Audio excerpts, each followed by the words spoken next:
Kak Dewi, kita lagi ada topik yang penting untuk dibahas. Jadi ini tentang critical condition, yaitu situasi di mana seseorang ini harus segera kita bawa ke profesional.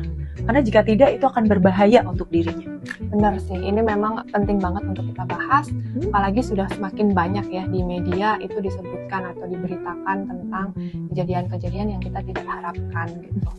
Nah, sebenarnya kalau kita bicara tentang apa tanda-tanda kritikalnya, itu ada 3 hal yang utama. Yang pertama kita perlu lihat itu dari rawat diri yang sudah sangat buruk. Contohnya, dia sudah tidak kenali apa itu bersih, apa itu kotor, dia sudah lupa kapan dia mandi, kapan dia makan, kalau nggak diingetin dia nggak makan, banyak sampah berserakan di kamarnya gitu ya. Jadi tidak ada inisiatif pribadi untuk aku perlu merawat diri.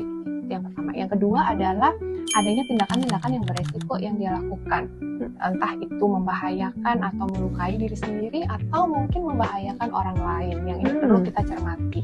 Terus yang ketiga itu adalah dia sudah mulai menyampaikan pesan-pesan atau menyampaikan pikiran untuk mengakhiri diri sendiri, terutama ketika dia sudah memberikan barang-barang berharganya, memberikan pesan-pesan terakhirnya, misal aku titip ya nanti untuk mama kalau misalnya aku nggak ada, atau aku titip adikku, atau aku titip binatang piaraanku, atau aku Kayak mau pergi jauh gitu iya, ya kayak kesannya. mau pergi jauh. Nah ini yang kita perlu hati-hati banget, terutama yang pesan-pesan ini. Oke, jadi apa yang bisa kita lakukan, Kak? Kalau orang terdekat sudah ada yang punya tanda-tanda seperti itu. Nah, kita yang perlu lakukan adalah yang pertama kita perlu hadir, hadir bahwa dia tahu kita ada.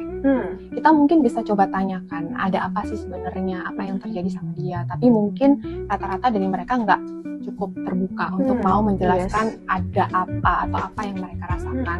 Jangan paksakan untuk mereka bercerita, tapi sampaikan bahwa I'm here.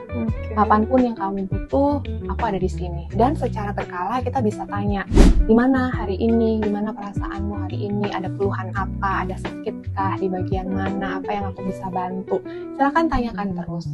Kemudian yang kedua adalah jauhkan semua benda-benda yang beresiko, membahayakan, benda-benda tajam dan lain sebagainya, itu kalau bisa diamankan untuk akhirnya dia bisa ambil atau pakai gitu kan.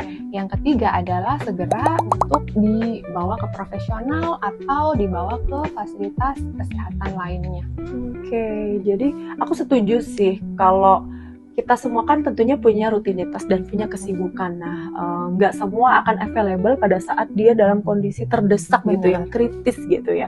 Jadi alangkah baiknya segera bawa ke profesional ya Kak ya. Karena tindakan preventif itu lebih baik daripada terlambat.